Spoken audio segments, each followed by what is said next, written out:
Pontianak bukan sekedar kota di garis khatulistiwa. Ia menyimpan jejak kolonial yang terlupakan, tersembunyi di balik tembok-tembok tua dan nama-nama jalan.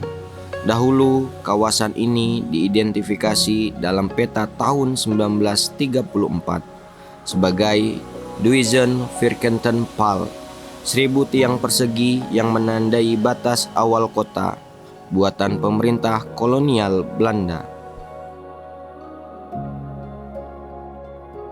Kota kolonial di Pontianak terbentuk pada masa VOC pada sekitar tahun 1779, di mana waktu itu ada perjanjian antara VOC Belanda yang diwakili Residen Rembang Willem Adriaan Palm dengan Sultan Syarif Abdurrahman yang pada saat itu membuat kontrak politik yang isinya bahwa Sultanan Pontianak mengakui keberadaan Belanda di Pontianak dan diberikan tanah yang biasa disebut dengan Tanah Seribu.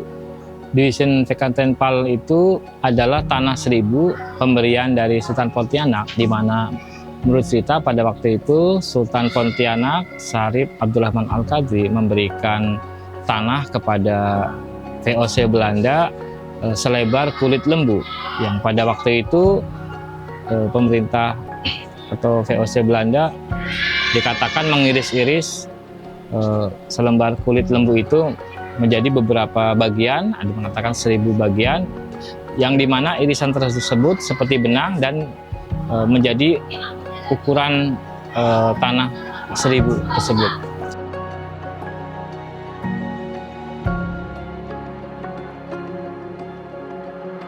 Kini, jejak-jejak itu mulai pudar, diabaikan oleh waktu, disisihkan oleh pembangunan. Namun, masih ada yang tersisa, masih ada yang perlu kita jaga.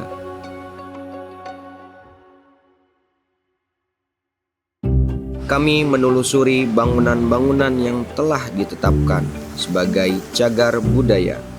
Bangunan-bangunan ini tidak hanya menyimpan estetika arsitektur, tapi juga nilai sejarah yang hidup. Sektor kolonial Belanda yang masih tersisa di kota Pontianak, yaitu salah satu kita lihat dari atasnya, dari bangunan. Kalau bisa kita lihat dari atas bangunan itu berupa atap. Nah, atap itu memiliki nama kecuraman yang mendekati ke 30 derajat, kemiringan 30 derajat, untuk memberikan arah sirkulasi air yang dari atap menuju ke arah permukaan tanah. Dan ditambah lagi ada ciri khas yang sangat kuat sekali kolonialnya, itu penggunaan atap berupa atap gavel atau atap gable, itu atap kecil yang berada di atap utama untuk memasukkan penghawaan alami maupun pencahayaan buatan atau alami ke dalam bangunan. Yang ketiga, kalau Anda lihat di bawah bagian permukaan tanah sampai ke bagian lantai, itu ada namanya kolong bangunan. Nah, itu difungsikan untuk sistem rumah panggung. Kalau kita lihat dari tata ruangnya, kita akan melihat tata ruang denah yang simetris. Yang kiri dan kanannya sama, atau bagian depan maupun belakangnya sama. Dan dilanjutkan dengan dari segi terisan yang overstack, yang mana ada kedalaman yang sangat panjang untuk melindungi area dinding maupun bagian dalam bangunan. Ada juga yang kaitannya dengan penggunaan bahan yang alami, yaitu penggunaan bahan kayu. Nah, bahan kayu ini selalu dijadikan bahan dominan yang dijadikan bahan utama dalam proses pembangunan bangunan kolonial Belanda. Bangunan kolonial Belanda yang ada kota Pontianak mengalami namanya perkembangan zaman. Ditemukannya namanya teknologi dinding. Itu teknologi namanya simpai. Sistem simpai itu adalah adanya susunan dari perpaduan antara lempengan besi atau baja yang disusun secara diagonal kiri dan kanan dan dipadukan dengan bahan alami berupa semen dan pasir. Masalah ketinggian bangunan antara lantai dan bangunan itu kurang lebih antara 3 meter sampai 4 meter. Itu bisa terlihat dari bangunan di kantor pos, di kantor SD Suster, di SD Tamar, itu biasanya memiliki ketinggian yang lebih. Dan di sekeliling dinding itu adalah adanya pembuatan kusen pintu maupun jendela yang memiliki dimensi yang sangat luas, yang sangat lebar. Dan jumlahnya sangat banyak mengelilingi dari sekitar bangunan yang ada dalam bangunan tersebut.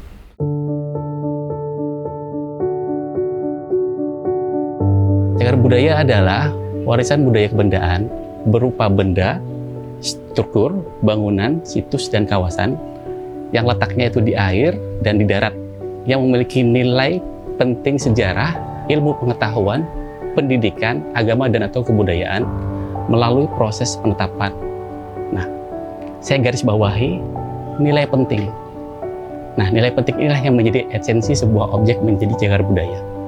Logikanya begini, semua benda cagar budaya itu benda tua, tetapi tidak semua benda tua itu adalah cagar budaya. Ini juga ada saya sebutkan di definisi cagar budaya, bahwa cagar budaya itu ada warisan benda berupa struktur, bangunan, situs, dan kawasan. Ada 5. Jadi semua objek yang memiliki kualifikasi jenis itu bisa menjadi cagar budaya. Tetapi ada syarat-syaratnya. Di undang-undang itu sudah disebutkan bahwa syarat objek menjadi cagar budaya itu, pertama dia harus berumur 50 tahun plus 1.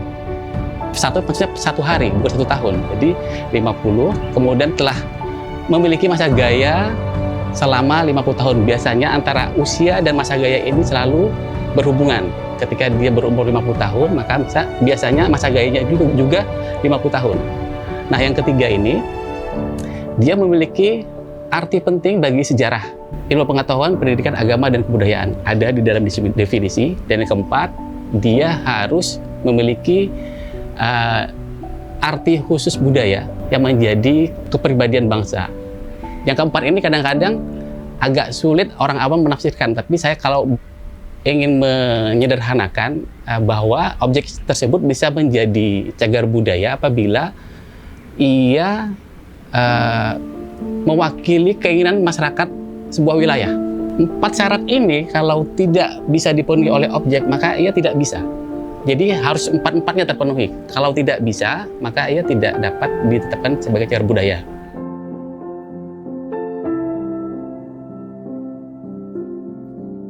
Pendidikan itu termasuk salah satu lembaga formal gitu ya.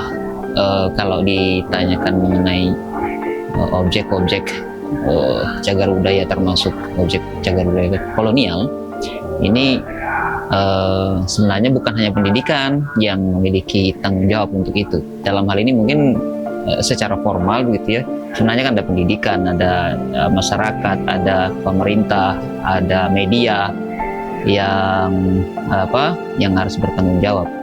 Nah, ada salah satunya dari sisi pendidikan, karena objek ini objek formal pendidikan, maka yang jelas kekuatan dari unsur pendidikan itu akan berpengaruh terhadap bagaimana perhatian masyarakat ke cagar budaya itu. Bagaimana pendidikan akan berpartisipasi aktif dan lebih berkualitas, memberikan penyadaran kepada masyarakat, sementara dari salah satu sisi unsur kurikulum itu tidak mensupport seperti kurikulum itu tadi kan.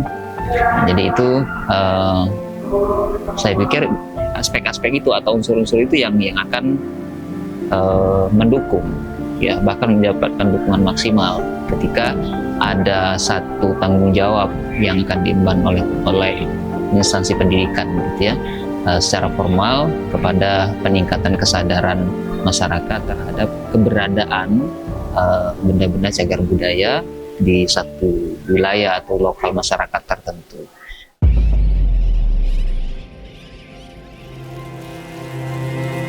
Bicara cagar budaya ini bicara sense of belonging, rasa memiliki, rasa cinta. Kalau rasa itu sudah tidak ada, maka sebanyak apapun usaha yang kita lakukan itu tidak akan berhasil. Kalau kita sudah memiliki sense of belonging itu, rasa memiliki, maka apapun halangan, apapun rintangan, itu bukan apa-apa, itu bukan menjadi hambatan untuk tujuan kita melestarikan peninggalan cagar budaya, peninggalan bersejarah.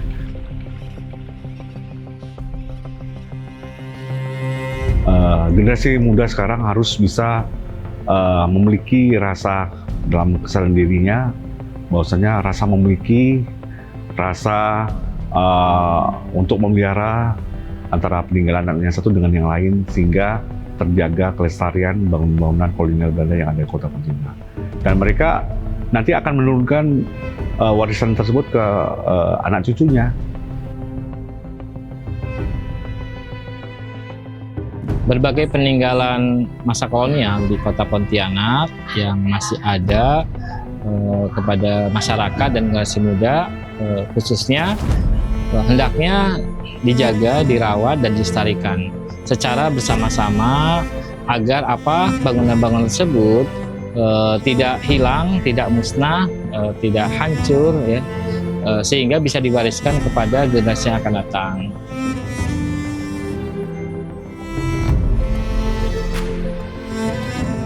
Akan sangat berbahaya kalau misalkan generasi muda tidak mengetahui identitasnya, dan identitas itu bisa diambil dari salah satu unsur tentang kelampauan, tentang masa lampau, peristiwa yang terjadi pada masa lampau itu bisa menjadi satu identitas. Nah, kita contohkan misalkan dalam hal ini keberadaan benda cagar budaya apapun itu, ya termasuk misalkan pada masa kolonial, cagar budaya pada masa kolonial itu bisa diambil sebagai satu identitas. Kalau misalkan cagar budaya yang tidak dipelajari secara penuh, tidak sungguh-sungguh untuk dijaga dan sebagainya, maka bisa saja itu menghilangkan identitas. Cagar budaya bukan sekadar bangunan tua. Ia adalah saksi bisu yang masih bernapas dalam denyut kota. Ia menyimpan memori kolektif yang membentuk identitas Pontianak. Menjaga jejak kolonial bukan tentang masa lalu. Ini tentang masa depan yang tak melupakan akar sejarahnya.